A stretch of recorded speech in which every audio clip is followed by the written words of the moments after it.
کہتے ہیں امام اعظم ابو حنیفہ رحمہ امام جعفر صادق کے مقلد تھے، پھر ہم امام جعفر صادق کو کیوں نہیں مانتے؟ آپ کو کس نے کہا امام ابو حنیفہ ان کے مقلد تھے؟ کوئی ثبوت ہے؟ کوئی حوالہ ہے؟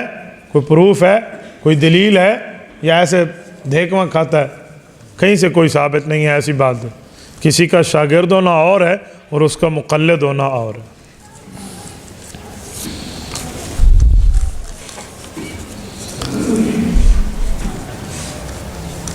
پاک قطر تکافل کے بارے میں مولانا مفتی تقی عثمانی صاحب نے اس کو جائز قرار دیا ہے۔ جی ہاں، مفتی صاحب نے اس کو جائز قرار دیا ہے۔ آپ کو حضرت مفتی صاحب کی تحقیق سے اتفاق ہے تو آپ کر لیں، اور نہیں اتفاق تو مفتی صاحب کے خلاف بول کے آپ اپنی عاقبت خراب نہ کریں، دلیل سے بات کریں۔ ڈاکٹر ذاکر نائک کے بیانات سننے کے بارے میں آپ کیا کہتے ہیں؟ بھائی ڈاکٹر ذاکر نائک صاحب جو ڈاکٹر ہیں نا، وہ ان کی اگر آپ نے بات سننی ہے تو ہندوؤں کے مقابلے میں ان کو بڑے مسئلے یاد ہیں۔ ریگ ود ریگ، پتہ نہیں یہ اس طرح رگ وید اور یہ وید اور یہ اس طرح پوتھی اور گرنتھ، اور یہ عیسائیوں کے مقابلے میں انہیں پتہ ہے۔ وہ کوئی باتوں میں استفادہ لے لیں تو لے لیں، باقی وہ نہ عالم ہے، نہ حافظ ہے، نہ قاری ہے، نہ مفتی ہے، نہ محدث ہے، اور نہ دین اسلام کا وہ جاننے والا ہے، یاد رکھیں۔ بلکہ اس کا نظریہ پیغمبر کے کسی صحابی کے کسی فتوے کو ماننے کا نہیں ہے۔ آپ ذاکر نائک کے اگر عاشق ہیں تو آپ ذاکر نائک کا ایک بیان مجھے دکھا دیں جس میں یہ بات کرے کہ یہ بات پیغمبر کے صحابہ نے ہمیں دی ہے، ہم صحابہ کی وجہ سے مانتے ہیں۔ آپ لے آئیے، میں آپ کے ہاتھ چوم لوں گا۔ اس کا نظریہ پیغمبر کے صحابہ کو ماننے کا نہیں ہے، خلفائے راشدین کے فیصلے کو ماننے کا نہیں ہے، یہ بات یاد رکھیں۔ مجھے کوئی ذاکر نائک سے لینا دینا نہیں ہے، نہ اس نے کوئی میری زمین پر قبضہ کیا ہے، لیکن میں جو بات کرتا ہوں کھلی کھلی کرتا ہوں۔ ہمارے کچھ مولویوں کو بے وقوفی کا پتہ نہیں بخار چڑھا ہوا ہے جو ذاکر نائک کی تائیدیں کرتے پھرتے ہیں۔ میں کہتا ہوں اپنے کام کیا کرو، ذاکر نائک کو جو جانتا ہے اس سے پوچھا کرے۔ مجھے اس دن ایک کسی مولوی کی انہوں نے تقریر سنائی، وہ کراچی کے مولوی صاحب لگے بیٹھے ہوئے تھے، جی ڈاکٹر ذاکر نائک صاحب آج کل بہت اچھے ہو گئے ہیں۔ میں نے کہا دبے لفظوں میں آپ نے مان لیا کہ پہلے اچھے نہیں تھے، تو جو حضرت عمر کے خلاف اس نے کمنٹس پاس کیے تھے کہ ہم عمر کے فتوے کو چیک کریں گے، قرآن کے مطابق ہوگا تو لیں گے ورنہ نہیں لیں گے، تو مفتی صاحب آپ نے اس سے توبہ طیب ہونے کی بات کی ہے؟ آپ کو ذاکر نائک کا وکیل بننے کا بڑا شوق ہے؟ اتنے بندے اس کے ہاتھ پہ مسلمان ہوئے، ٹھیک ہے جتنے مسلمان ہوئے، لیکن اس کا نظریہ صحابہ کرام کے حق میں بہتر نہیں ہے۔ میں حیران ہوتا ہوں ذاکر نائک کے ماننے والوں کے عقل کو پتہ نہیں ہو کیا گیا دنیا میں۔ آیت نمبر بتاتا ہے، جی آیت نمبر بتاتا ہے، آیت نہیں پڑھتا، 3 آیتیں بھی آج تک اس نے نہیں پڑھی قرآن پاک پڑھنے کا، تو اس کا عالم یہ ہے۔ تو اس لیے ذاکر نائک کے بارے میں آپ نے جو پڑھنا ہے تو وید رگ وید اس کے بارے میں پڑھتے رہے، سنتے رہے، لیکن دین اسلام کا مسئلہ وہ بتائے گا تو علماء سے چیک کر کے آپ کو لینا ہوگا، ایسے آپ اس پر عمل پیرا نہیں ہوں گے۔ مفتی صاحب مؤدبانہ گزارش ہے، آپ کہاں درس دیتے ہو؟ ادارت النعمان، مسجد کریمیہ، گلی قریشیاں والی، مسلم بازار۔ ووٹ ڈالنے یا اس سے پہلے وعدہ کرنے، گلی کا انتظام کرنے، ووٹ دینا نہ دینا، خرید و فروخت کرنا کیسا ہے؟ ووٹ نظریے کی بنیاد پہ دیتے ہیں، گلی کی نالی کی بنیاد پہ نہیں دیتے۔ نظریہ، ذہنیت اگر اس کی ٹھیک ہے تو آپ دے دیں ووٹ، باقی پیسے لے کر دینا لینا تو اس کا معنی ہے پہلے ٹپے ریت نکلی کھڑوتی ہے، اس کا معنی ہے پہلی دفعہ اس نے کوئی ریت نکال کے دے دیا اور 2 نمبری کی شروع ہو گئی ہے، تو پیسے سے کوئی خریدنا دینا نہیں ہوتا۔ نظریے کے معاملات کو دیکھیں۔ 360 ایپ کے بارے میں کیا کہتے ہیں؟ میں تو اسے استعمال نہیں کرتا بھائی، میں نے تو اس کی 2-4 چیزوں کو دیکھا ہے، اس میں اس پر اتفاق نہیں ہے مجھے، تو اس لیے میں نے اس کو چھوڑ دیا۔ آج کل اسلامی کارٹون، ڈرامے، اس طرح کے واقعاتی انبیاء کی شکل اور کردار دکھائے جاتے، اس بارے میں رہنمائی فرمائیں۔ ہمارے مفتیان کرام کے دارالفتاح کا فتویٰ ہے، اگر اس طرح کے ویڈیوز کسی نے دین سمجھ کے دیکھنا شروع کر دی، وہ اپنے نکاح کی خیر منائے۔ آپ انبیاء کرام کے یوں اسکیچ بنا بنا کے دکھاتے پھرے اور کہیں ایسے ہمیں دین سمجھ آتے ہیں، سبحان اللہ، یہ تمہیں بات سوجی ہے۔ مفتی صاحب ڈاکٹر اسرار صاحب کے بارے میں آپ کی کیا رائے ہے؟ ان کے مطالعے اور علم کے مطابق تفسیر۔ ڈاکٹر اسرار صاحب بزرگ تھے، اللہ ان کی مغفرت فرمائے، انہوں نے ایک اچھا کام کیا ہے، تجدیدی کام کیا ہے، تحریکی کام کیا ہے، لیکن ان کے عقائد میں چند عقیدوں پر، چند مسائل پر ہمارے علماء دیوبند کو تحفظات تھے، انہوں نے اس پر رد کیا۔ حضرت مولانا یوسف لدھیانوی شہید رحمہ اللہ نے تجدد پسندوں کا افکار لکھ کر ان پر رد کیا۔ ڈاکٹر مفتی عبدالواحد صاحب لاہور والے رحمہ اللہ، انہوں نے ڈاکٹر اسرار کے نظریات پر مستقل ایک کتاب لکھی ہے، تو آپ اس کو دیکھے بغیر عمل نہ کریں، اس لیے تھوڑا دیکھتے رہیں تو پھر معاملہ۔ آپ اپنوں کو کیوں نہیں پڑھتے؟ غیروں کو پڑھنے کی آپ کو لت پڑی ہوئی ہے۔ آپ کے مطالعے اور علم کے مطابق کون سی تفسیر زیادہ بہتر ہے؟ آپ معارف القرآن رکھ لیں، مولانا مفتی محمد شفیع رحمہ اللہ کی ہے، آپ حرف آخر ہے اس کو رکھ لیں۔ ترجمے میں آپ حضرت مفتی تقی عثمانی دامت برکاتہم کا آسان ترجمہ قرآن اپنے پاس رکھ لیں، یہ آپ کے پاس ہونی چاہیے۔ مختصر رکھ لیں، تفسیر عثمانی رکھ لیں، تو اس تفسیر سے آپ علماء کی زیر نگرانی فوائد حاصل کر سکتے ہیں۔ اپنے تئیں آپ بیٹھ کے اس پہ عمل کرنا شروع نہ کر دینا۔ بلدیاتی انتخاب میں کوئی اہل زنا ہو، کوئی اہل دنیا ہو، کوئی اس طرح ووٹ دینا کیسا ہے؟ بات دوسری یہ ہے کہ استعمال والے ووٹ کے پیچھے جماعت کو دیکھنا پڑے گا، یا اس کی مثال قرون اولیٰ سے؟ قرون اولیٰ سے مثال کیسے ساتھی لوگ ہیں اس دھرتی پہ؟ بھائی یہ جو بلدیاتی معاملات کا جو آپ پوچھ رہے ہیں نا، آپ فرد کو نہ دیکھیں، اس کی نظریے کو دیکھیں۔ وہ اتنا اچھا ہے کہ امام بن سکتا ہے، وہ اتنا برا ہے کہ امام بھی نہیں بن سکتا، اس بات کی بات نہیں ہے۔ بات یہ ہے کہ وہ ٹھہرا کن کے ساتھ ہے، اہل حق کے ساتھ ٹھہرا ہے یا غیر کے ساتھ ٹھہرا ہے، یہ دیکھیں کس نظریے کے ساتھ ٹھہرا ہے۔ آپ اس کی داڑھی لمبی اور چھوٹی کے چکر میں پڑ گئے، اس کی شلوار ٹخنوں سے اوپر سے نیچے، بابا آپ نے اسے ووٹ دینا ہے، امام مسجد نہیں بنانا۔ امام مسجد ہوگی تو پھر بات، امام مسجد کی سیٹ ہوگی تو پھر بات اور ہے، اور ووٹ والا معاملہ ہے تو اس کے نظریے کو دیکھیں، اس کا ساتھ کن کا ہے، وہ کن کے ساتھ ٹھہرا ہے، کس نظریے کو وہ سپورٹ کر رہا ہے، کس تہذیب کا وہ حمایتی ہے، یہ دیکھیں۔ وہ نمازی ہو، 100% روزے دار ہو، حاجی ہو، قاضی ہو، صوم و صلاۃ کا پابند ہو، مجھے اس سے کوئی لینا دینا نہیں ہے، میں یہ دیکھوں گا یہ کن کا سپورٹر ہے، ان کی تائید کن کے ساتھ ہے۔ آج جسے میں ووٹ دے رہا ہوں، کل یہ ووٹ کہاں استعمال ہوگا، تو یہ تو دیکھیں نا، ایسے ہی آپ نے دیکھیں۔ باقی قرون اولیٰ میں اس کی کوئی مثال نہیں ہے بھائی، یہ قرون اولیٰ والا معاملہ نہیں ہے، یہ یہاں کے معاملات ہیں، اس کو آپ شریعت والے ووٹ نہ سمجھیں کہ یہ دین والا ووٹ ہے۔ ہم اس کو ووٹ اسی لیے کہتے ہیں کہ اب یہ ووٹ نہ دینا تو آپ اپنے ووٹ کی طاقت ضائع کر دیں، تو آپ نے اگرچہ بروں کو نہیں دیا، لیکن اچھے جو لوگ جو صحیح نظریے کے ساتھ ٹھہرے ہوئے ان کا بھی تو تعاون آپ نے نہیں کیا نا، تو اس کی باز پرس تو ہونی ہے، یہ بات ہے۔ باقی یہ نہیں ہے کہ قرآن کا حکم ہے اور حضور کے فرمان کا حکم ہے۔ لباس کس طرح سلوانا چاہیے؟ سنت کے مطابق سلوانا چاہیے، ٹھیک ہے؟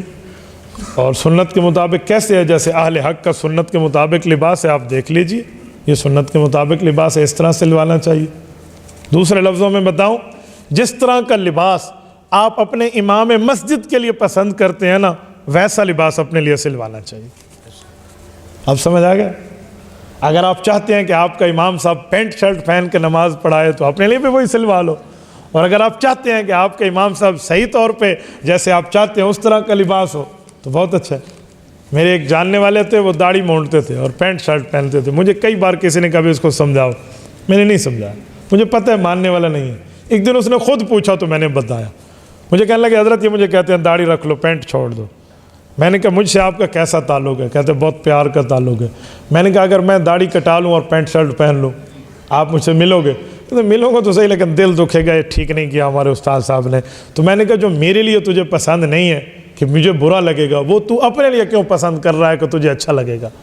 تو نے بھی اللہ کو انہی 3 فرشتوں کے ذریعے 3 جواب دینے ہیں جو میں نے دینے ہیں، جو قبر آپ کی ہے وہ میری ہے، اس طرح کے معاملہ تو ایک ہے، تو لہٰذا ٹھیک لباس سلوا لینا، تو صحیح لباس ہونا چاہیے۔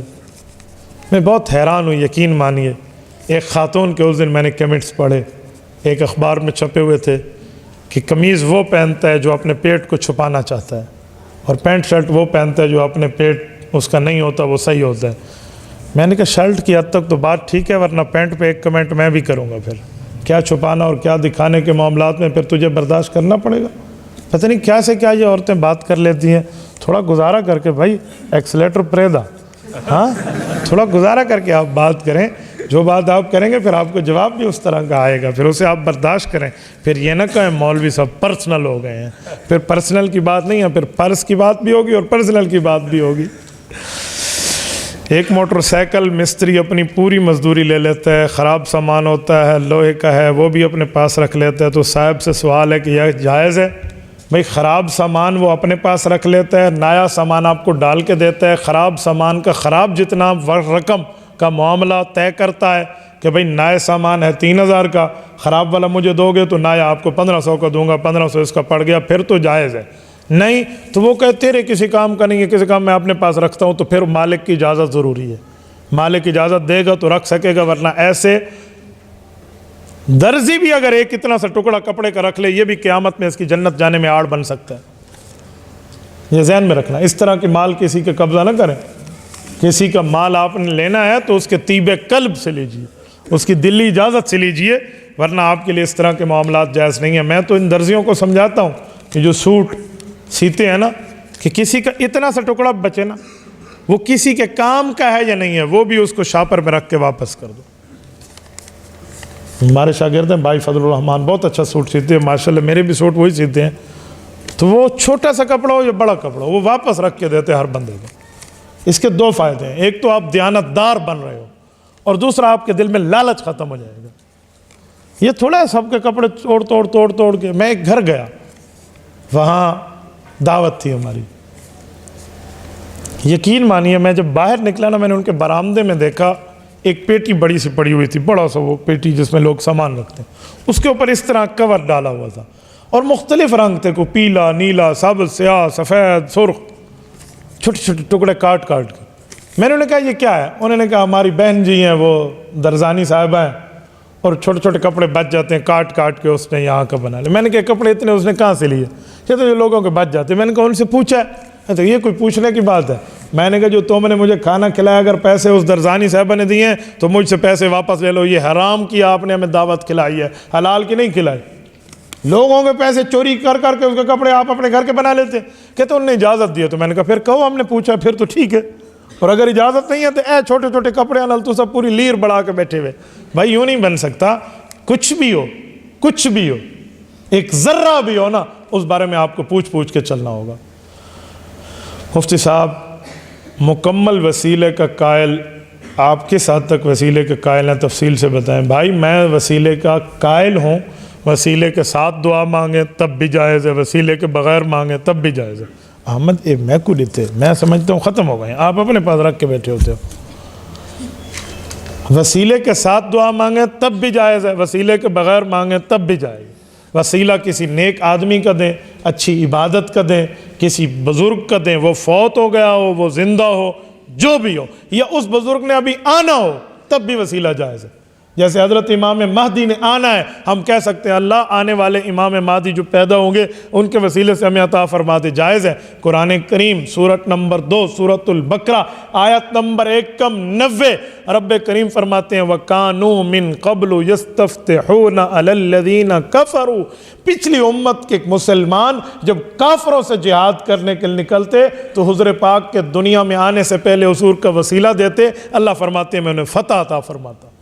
تو آنے سے پہلے وسیلے کو جائز کہنے پہ تو قرآن کریم موجود ہے، تو لہٰذا آپ وسیلہ دے سکتے ہیں، لیکن وسیلے میں ذہن میں رکھیں وسیلہ دے کے مانگیں گے اللہ سے، خود وسیلے سے نہیں مانگیں گے، اللہ سے مانگیں گے، اللہ اس کی برکت سے ہمیں عطا فرما دے۔ تو اس طرح کے معاملات رکھنا جائز ہے۔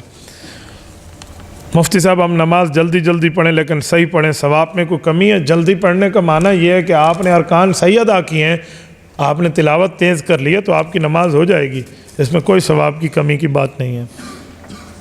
مفتی صاحب کوئی مرد عورت فوت ہو جائے، فوت ہونے سے پہلے اس کے نمازیں ادا نہ ہوں تو کیا جرمانہ دینا پڑے گا؟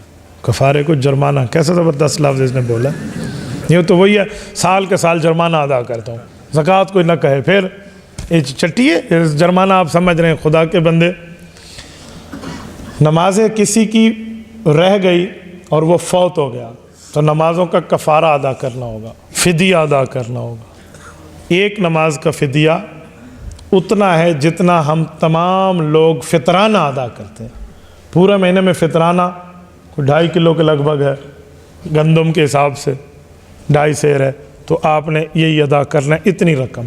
ایک دن کی کتنی نمازیں؟ 5، لیکن آپ 6 گنیں گے کیونکہ وطر کو علیحدہ نماز شمار کریں گے وفات والے کی، وطر علیحدہ، تو ایک دن کی 6 کے حساب سے آپ کریں گے، 5 کی کریں تو 2290 نماز مرد کی بنتی ہے ایک سال کی، ٹھیک ہے 365 کے حساب سے. خاتون ہے تو اس کے آپ وہ دن تو نکالیں گے جو دنوں میں اس عورت نے نماز نہیں پڑھنی تھی, اس کے ایام مخصوصہ ڈیز آف دا مینسز آپ نے وہاں سے نکالنے ہیں. اس کے علاوہ یہ مفتی صاحب اگر مستورات بیعت ہونا چاہیں تو ان کا طریقہ کار کیا ہے؟ مستورات بیعت ہونا چاہیں تو بیعت ہو سکتی ہیں, اس میں بیعت ہونے کا کیا مسئلہ ہے؟ لیکن بیعت میں مرد کا ہاتھ پکڑ کے اس طرح بیعت کی جاتی ہے, عورت کا ہاتھ پکڑ کے بیعت نہیں ہوتی. ٹھیک ہے, بس زبانی الفاظ کے حلال ہیں تو وہ ٹھیک ہے. ناخن کاٹ کر زمین میں دفنائیں, کسی اونچی جگہ پہ رکھیں. زمین میں دفنانے کا آداب تو علماء نے لکھے ہیں. اونچی جگہ پہ رکھو گے تو اڑ جائیں گے, پھر وہی پھینکنے اور اڑانے میں تو ایک ہی جیسا فائدہ ہے. بس یہ آداب کی حد تک ہے, کوئی فرض واجب کی نہیں. اب جس نے نہیں اپنے ناخن دفن کیا تو وہ گناہ گار ہو گیا, ایسی کوئی بات نہیں. مفتی صاحب لوگ کہتے ہیں ہفتے کے دن مچھلی نہیں کھانی چاہیے, اس پر ذرا تفصیل سے بتا دیں. کیوں؟ آپ موسیٰ علیہ السلام کی امت ہیں. موسیٰ علیہ السلام کی امت کو اللہ پاک نے منع کیا تھا کہ وہ نہ کھائے. آپ موسیٰ علیہ السلام کی امت ہے تو ٹھیک ہے پھر, اور اگر آپ رسول اللہ صلی اللہ علیہ وسلم کی امت ہے تو ہمیں تو کوئی ہفتے کے دن مچھلی کھانا منع نہیں ہے. اور جس بندہ کہتے ہیں نا مچھلی کھانا ہفتے والے دن منع ہے, اسے کہا جی ہمیں کھلا دیا کر. ٹھیک ہے ہم کھا لیں گے, اللہ اللہ خیر صلی اللہ تجھے دعائیں دیں گے بھائی. تو مچھلی آپ کھا سکتے ہیں بھائی, کوئی منع نہیں ہے. ہاں یہ ہے تجربہ ہے کہ ان 4 مہینے میں مچھلی نہ کھاؤ جن مہینوں میں آر نہیں آتا. 12 مہینے ہیں, ان میں 8 مہینوں میں آر آتا ہے, 4 مہینوں میں آر نہیں آتا. جنوری فروری مارچ اپریل آر آ گیا ہے, ستمبر اکتوبر نومبر دسمبر آر آ گیا ہے, لیکن مئی جون جولائی اگست اس میں آر نہیں آتا. کہتے ہیں ان میں آر نہیں ہے تو ان مہینوں میں آپ مچھلی نہ کھائیں. یہ ہم نے تجربہ سنا تھا لوگوں سے. پھر میں ایک مچھیرے کے پاس ایک دن اتفاق سے بیٹھا تھا تو میں نے یہی بات اس سے ڈسکس کی. میں نے کہا جی آر نہ آئے اور مچھلی کھاؤ اور نہ کھاؤ یہ چکر کیا ہے؟ اس نے بہت اچھی بات کی ہے جو لاجیکل ہے اور دماغ کو لگی ہے. انہوں نے کہا مفتی صاحب مسئلہ یہ ہے کہ ان مہینوں میں مچھلی کی نسل کی افزائش ہو رہی ہوتی ہے, وہ بڑھ رہی ہوتی ہے, وہ ان کے انڈے ان کے جسم میں ہوتے ہیں, تو آپ کے کھانے کے لیے کچھ میڈیکل پرابلمز ہو سکتے ہیں, کچھ صحت کے معاملے کی کچھ ڈسپرس وہ جو ہے نا کیا کہتے ہیں آپ کے, یعنی کہ وہ کوئی خرابت آ سکتی ہے اس میں, تو آپ نہ کھائیں. تو ان دنوں میں تو پھر مجھے سمجھ آیا کہ یار یہ بات ٹھیک کر رہا. اس طرح کی تو کوئی بات ہے, یہ ہفتہ اتوار والا چکر امت محمدیہ کے مسائل میں نہیں ہے. ہم اپنے پیاروں کے قبروں پہ جا کے قرآن مجید پڑھیں تو مفتی صاحب آپ اس کے متعلق کیا کہتے ہیں؟ قرآن کریم قبر پہ پڑھنا تو مسنون ہے, آپ پڑھ سکتے ہیں, کس نے آپ کو منع کیا؟ صحیح مسلم جلد نمبر 1 حضرت عمرو بن عاص رضی اللہ عنہ کی روایت ہے کہ جب میرے اوپر مٹی صحیح کر لینا اپنے بیٹوں کا, فشنوا علی التراب, جب مٹی صحیح کر لینا پھر میرے اوپر اتنا بیٹھ کر قرآن کریم پڑھنا اور بیٹھے رہنا جہاں تک کہ اونٹ ذبح ہو کے تقسیم ہو جائے, اتنا ٹائم تھا. اور سورۃ بقرہ کے اول اور آخر پڑھنا تو حدیث پاک میں بھی ثابت ہے, مکمل سورۃ بقرہ پڑھنا بہت بڑی بات ہے. ہاں اس میں یہ احتیاط ہے کہ نسخہ اپنے ساتھ لے کر نہ جائیں, آپ وہاں زبانی پڑھیں قرآن کریم قبرستان میں, نسخہ لے کر علماء جانے سے منع کرتے ہیں. مولانا صاحب نماز فجر کے بعد سونا کیسا ہے؟ اس میں رزق میں تنگی آتی ہے. بعض علماء کہنا نماز فجر کے بعد سونا جائز ہے. ضرورت ہو تو آپ سو سکتے ہیں, مثلا آپ مسافر ہیں, سفر سے آئے ہیں, یا آپ نے تھکاوٹ اپنے جسم میں اتنی محسوس رکھی ہے کہ آپ اس وقت نیند نہیں کریں گے تو ٹھیک ہے آپ نیند کر لیں, آپ کے لیے جائز ہے. نماز صبح پڑھ کے آپ سوتے رہیں, لیکن آپ عادت نہ بنائیں اس کو. میں جب سفر میں ہوتا ہوں تو میں صبح کی نماز کے بعد فجرولہ ضرور کرتا ہوں. قیلولہ تو دوپہر کے بعد ہے نا, تو فجرولہ فجر کے بعد ہے, تو فجرولہ ضرور کرتا ہوں. لیکن گھر میں کبھی اس کو عادت نہیں بنائی. گھر میں ہوتا ہوں تو میں صبح اٹھتا ہوں الحمدللہ. تو گھر کی ترتیب اور رکھیں, سفر کی ترتیب اور. سفر میں گنجائش موجود ہے 4 رکعت 2 ہو جاتی ہے, ایسا ہے یا نہیں؟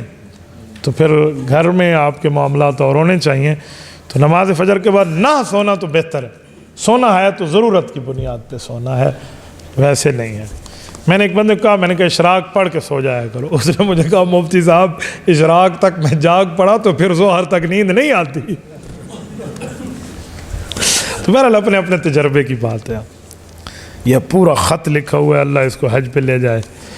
وضو کے دوران کوئی آیت، الحمد شریف، سورۃ فاتحہ، سورۃ اخلاص، تسبیحات پڑھ سکتے ہیں، اذان میں محمد رسول اللہ پر صلی اللہ علیہ وسلم کہہ سکتے ہیں۔ جنابت کا غسل کرتے وقت بعض اوقات حجامت کرتے ہیں تو کیا کرنا چاہیے؟ جمعہ کے وقت تحیات کی صورت میں کس صورت میں بیٹھے ہیں تو لفظ محمد آج صلی اللہ علیہ وسلم۔ فجر کے بعد جب امام پہلی رکعت پڑھتا ہو تو اس وقت جلدی سننا۔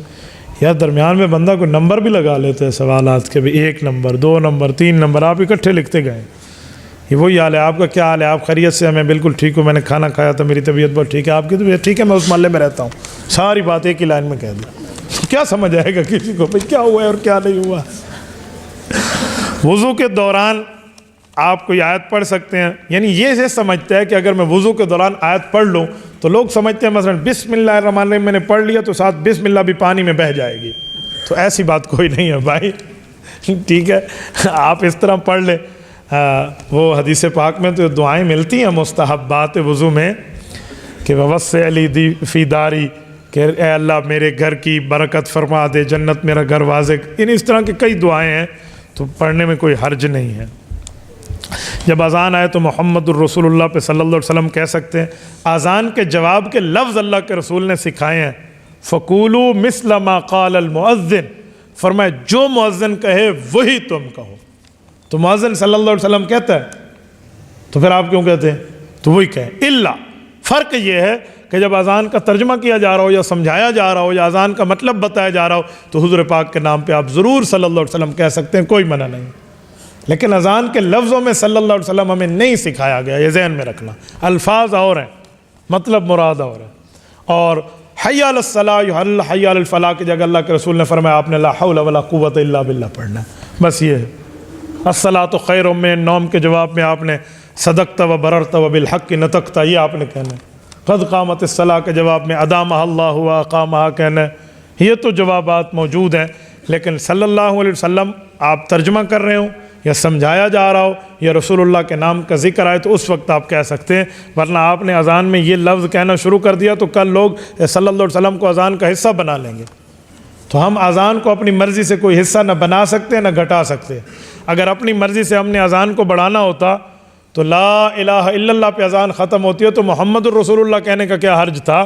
کلمہ پورا ہو جاتا، تو آگے ہم یہ لفظ بھی کہہ لیتے۔ تو بھائی ہم اذان میں ان لفظوں کے پابند ہیں جو لفظ ہمیں ہمارے پاک پیغمبر نے سکھائے ہیں، نہ ہم اس کو بڑھانے والے ہیں نہ اس کو گھٹانے والے۔ غسل جنابت کرتے وقت حجامت کی ہاں بعض لوگ سمجھتے ہیں کہ اگر زیر ناف بال بندہ کاٹ لے جنابت کے وقت تو وہ پلیت بال جسم سے جدا ہوتے ہیں اور پوری زندگی بد دعائیں دیتے رہتے ہیں، خدا تیرے اوپر لعنت کرے تو نے ہمیں پلیتی کے وقت میں کاٹا۔ یہ روایت نہ آج تک میں نے پڑھی ہے، نہ کہیں سنی ہے، نہ کہیں دیکھی ہے، یہ ایسے چلتی پھرتی اڑتی چڑیا کی رپورٹ ہے، ایسی کوئی بات نہیں ہے۔ جب آپ کو صفائی کی حاجت ہو آپ صفائی کر سکتے ہیں۔ اگر یہی بات ہے تو پھر جب آپ نائی سے وضو جائیں نا حجامت کرانے سر کی تو باوضو ہو کر جانا، قبلہ رخ ہو کر بیٹھنا، ورنہ کان والے بال تمہیں کہیں گے کہ بغیر وضو کی حالت میں تو نے مجھے کٹوا دیا تھا۔ تو یہ آپ نے کون سے چکر لگا لیے؟ اتنی بھی سختی نہیں ہے جتنا آپ نے بنا لی ہے۔ ہمارے ایک دوست تھے، وہ اور میں بازار میں گئے، اپنے طالب علمی کی بات کر رہا ہوں، ہمارا ماشاءاللہ تازہ تازہ وقت لگا ہوا تھا تو ہمیں جوش زیادہ تھا۔ ہم ایک دکاندار کو دیکھتے، داڑھی والا ہے، اچھا نیک بندہ ہے، ہاں ٹھیک ہے، وقت اس کا لگا ہوگا، اچھا یہ اس کے گھر 2 تعلیمیں ہوتی ہیں کہ نہیں ہوتی روزانہ کی؟ یہ بیرونی گشت میں اور اپنے مسجد کی پتہ نہیں شرکت کرتا ہے، 2.5 گھنٹے کی تعلیم میں وقت دیتے، یہ ساری ہم شرطیں دیکھتے ہیں، ہم بازار میں ایک بھی نہ ملتا، چیز واپس آ جاتی، لیتے نہیں۔ تو ہمارے استاد جی نے میں سمجھا، انہوں نے کہا گزارا کرو بھائی، تم جماعت میں بندے کو امیر نہیں بنا رہے، تم اسے سودا لے رہے ہو تو سودا اس سے لے سکتے ہو، یہ شرطیں اس کے لیے جن بھائیوں کو آپ وصول کر کے لے اسے سمجھاؤ۔ اچھا ٹھیک ہے استاد جی، تو آپ یہ شرطیں جو ڈال رہے ہیں یہ اس معاملات میں نہیں ہے جہاں آپ نائی کی دکان پہ گئے ہوئے ہیں۔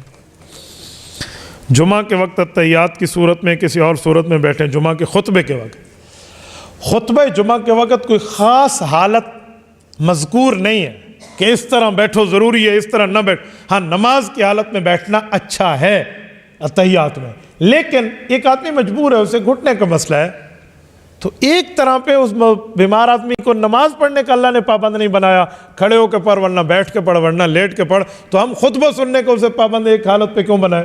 کسی کو کوئی تکلیف ہے، کوئی عذر ہے تو وہ آلتی پالتی مار کے بیٹھ جائے، کون سا من ہے؟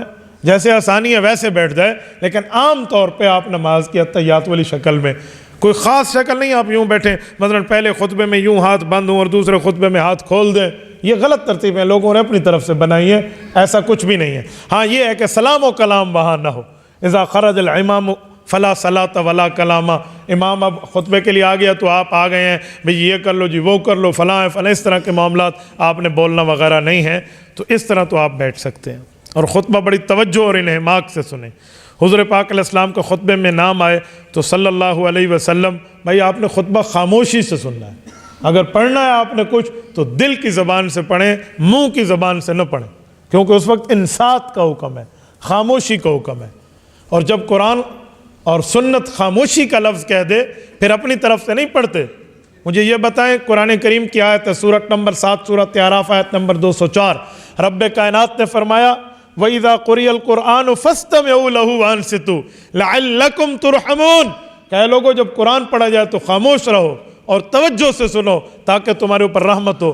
اگر نماز میں ایک آدمی آگے قرآن میں، امام قرآن نماز میں پڑھ رہا ہے اور وہ پڑھتا ہے محمد الرسول اللہ والذین معہ اشداء علی الکفار رحماء بینہم، مقتدی صلی اللہ علیہ وسلم کہے گا نماز میں؟ پھر تو وہاں تو وہ نہیں کہے گا، وما محمد الا رسول قد خلت من قبل الرسل، آپ صلی اللہ علیہ وسلم کہیں گے نماز میں؟ نہیں کہیں گے۔ ما کان محمد ابا احد من رجالکم ولکن رسول اللہ وخاتم النبیین وکان اللہ بکل شیء علیما، آپ نماز میں کبھی صلی اللہ علیہ وسلم نہیں کہیں گے۔ ہاں جب ترجمہ ہو رہا ہوگا، درس ہو رہا ہوگا، بیان ہو رہا ہوگا، سمجھایا جا رہا ہوگا، رسول اللہ کا نام آئے گا تو ہم کیا کہیں گے؟ صلی اللہ علیہ وسلم، بلکہ صلی اللہ علیہ وآلہ وسلم۔ درود پاک میں حضور کی آل کو بھی شامل کیا کرو، بابرکت درود ہے، تو اس وقت آپ کہہ سکتے ہیں۔ فجر کی نماز میں جب امام پہلی رکعت پڑھ رہا ہو تو کہ اس وقت جلدی سے سنت، بھائی امام پہلی نہیں دوسری بھی پڑھ رہا ہو، آپ کو امید ہے کہ میں سلام سے پہلے سنت کسی کونے میں پڑھ کے امام کے ساتھ شامل ہو جاؤں گا تو بالکل جائز ہے، آپ پڑھ سکتے ہیں کسی نہ کسی کونے میں ٹھہر کے۔ اور اگر آپ کو سلام تک میں ملنے کی امید نہیں ہے پھر امام کے ساتھ فرض پڑھ لو، سنتیں اشراق کے بعد، فرض نماز کے بعد نہیں، سنتیں اشراق کے بعد پھر آپ نے ادا کر لینی ہے۔ یہ لیجیے،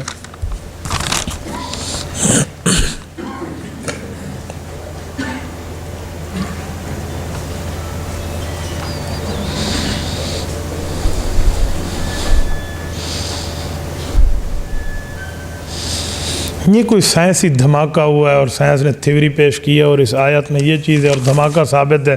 اسلام اور سائنسی نظریات کتاب کا مطالعہ کر لیں، آپ کو اس سے تسلی ہو جائے گی۔ محترم، مسجد میں سیاسی جلسہ عام کرنا جائز ہے یا نہیں؟ اگر ناجائز ہے تو جنوبی وزیرستان کے حلقہ مسعودان کے سیاسی مولوی لیڈران صاحبان مسجد میں نام سے مفتی محمود رحمہ اللہ کانفرنس کرتے ہیں، مقتدر سیاسی قوت حاصل کرتے ہیں۔ مفتی صاحب کوئی سیاسی شخصیات ہوں یا کوئی صحابی نے ایسے کیا تھا، جواب عطا فرمائیں۔ اصل مسئلہ یہ ہے کہ ہم نے سمجھا نہیں ہے کہ سیاست ہے کیا، اسی لیے لوگوں نے یہ سمجھ لیا کہ سیاست دین سے جدا ہے۔ سیاست دین سے جدا نہیں ہے، جدا ہوتی سیاست سے تو رہ جاتی ہے چنگیزی۔ رسالت مآب علیہ الصلوۃ والسلام نے دین اور سیاست کو ایک معنی میں بیان فرمایا۔ صحیح بخاری جلد نمبر 1 کتاب الانبیاء، رسالت مآب علیہ السلام کی حدیث حضرت ابو ہریرہ رضی اللہ عنہ نقل فرماتے اللہ کے رسول نے فرمایا کانت بنو اسرائیل تسوسہم الانبیاء کلما ہلک نبی خلفہ نبی وانہ لا نبی بعدی فسیکون بعدی خلفاء فیکثرون او کما قال علیہ السلام۔ فرمایا لوگو، انبیاء کرام جیسے نبی ہوتے ویسے سیاستدان ہوتے، اور میں آخری نبی ہوں انبیاء میں، میرے بعد میرے نائبین آئیں گے اور کئی آئیں گے۔ تو سیاست اسلامی مسجد کے ساتھ متعلق ہے، یہ اس سے جدا نہیں ہے۔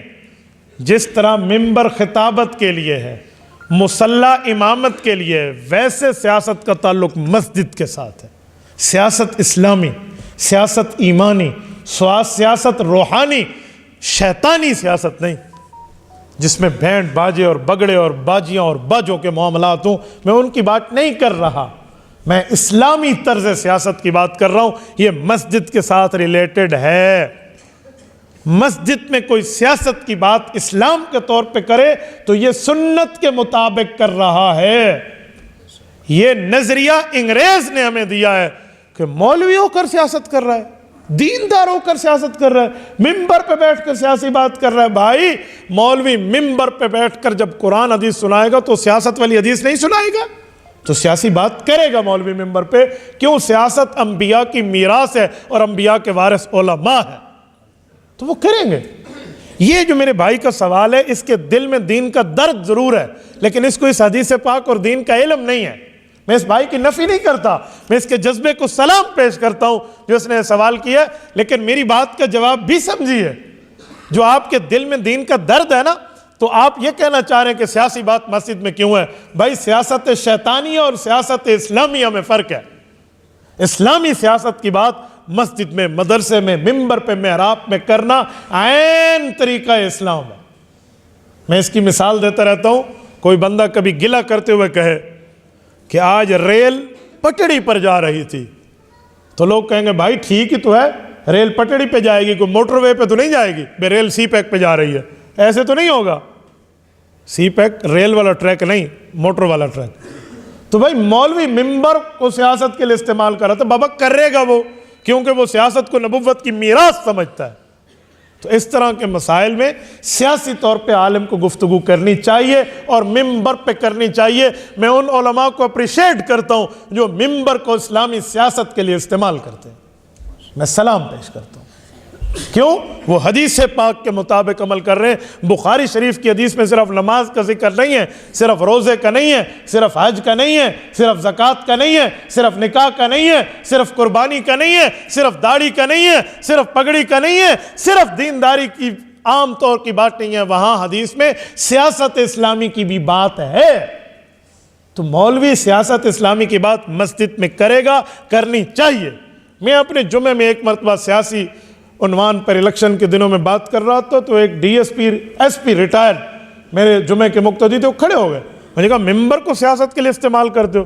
میں نے کہا جی ایس پی صاحب آپ نے بات کر لی، اب مجھے بھی کر لیں۔ میں نے یہی حدیث پڑھ کے ان کو بات کی تو کہتے ہیں میں نے زندگی میں پہلی مرتبہ یہ حدیث سنی ہے۔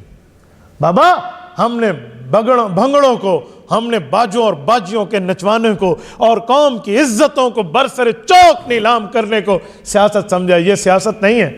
سیاست اسلامی مسجد کے اندر ہوتی ہے، ممبر کے اندر ہوتی ہے۔ صحیح بخاری جلد اول کتاب الصلاۃ، حضرت ابوبکر صدیق کے لیے اللہ کے رسول نے فرمایا لا تبکین خوخۃ فی المسجد الا خوخۃ ابی بکر۔ کہا لوگو مسجد میں سارے اپنے دروازے جو کھولتے تھے بند کر دو، اپنے اپنے گھروں کے دروازے گلی کی سائڈ پہ نکالو۔ اس مسجد میں یا میرا دروازہ کھلا رہے گا یا ابو بکر کا کھلا رہے گا۔ کیوں؟ آج مسجد میں آتا ہوں، دین کا نظام سنبھالتا ہوں، کل ابو بکر آئے گا تو ابو بکر خلیفہ وقت کا اسمبلی حال قرار دینا، یہ رسالت مآب نے مسجد نبوی کے بارے میں فرمایا۔ خلیفہ وقت اسمبلی میں مسجد میں آئے گا۔ حضرت ابو بکر صدیق رضی اللہ کا کون سا پارلیمنٹ تھا؟ حضرت عمر کا کون سا تھا؟ حضرت عثمان کا کون سا تھا؟ سیدنا حیدر کرار رضی اللہ عنہ کا کون سا تھا؟ ان کا پارلیمنٹ یہ مسجد کی صفیں تھی اور مسجد کی چٹائیاں تھیں۔ تو بھئی مسجد کو اسلامی سیاست کے لیے استعمال کرنا عین جائز ہے۔ یہ میرے بھائی نے جو سوال کیا ہے ضرور اس کے دل میں دین کا درد ہے، لیکن دین کا علم اور دین کا درد دونوں آپ ساتھ ملائیں، روح اور جسم دونوں کا تعلق ہو تو زندگی رہتی ہے۔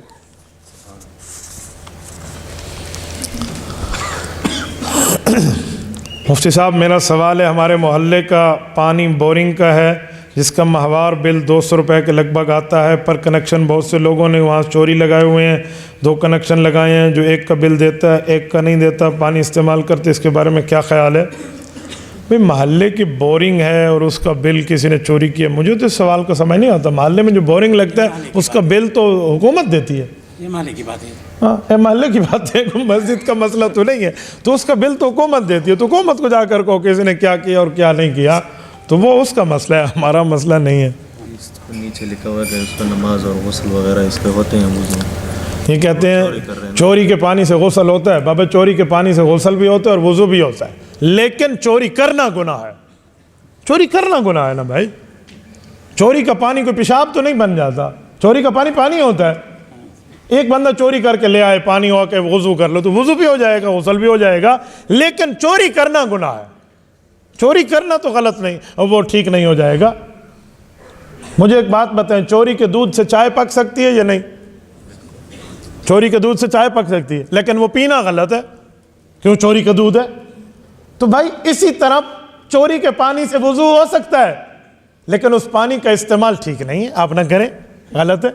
یہ تو وہی مثال ہے، ایک بندے نے مجھے کہا اعتکاف میں بیٹھا ہوا مولوی گھر جا سکتا ہے؟ میں نے کہا جا سکتا ہے۔ کہتے ہیں جائز ہے؟ میں نے کہا جائز نہیں ہے۔ کہتے ہیں پھر جا کیوں سکتا ہے؟ میں نے کہا لنگڑا تو نہیں ہے، جا تو سکتا ہے۔ آپ نے جا سکنا پوچھا ہے، جائز نہ جائز تو نہیں پوچھا۔ نہیں، آپ مجھے بتائیں، ایک بندہ آنکھوں سے بد نظری کر سکتا ہے تو کر تو سکتا ہے، اندھا تو نہیں ہے، تو لیکن جائز ہے؟ جی جائز نہیں ہے۔ تو کر سکنا اور ہے، جائز ناجائز کا مسئلہ اور ہے۔ اس لیے آپ لفظ سوچ کے لکھیں گے، ہم بھی جواب میں لفظ سوچ کے بولیں گے۔ جزاکم اللہ تعالی۔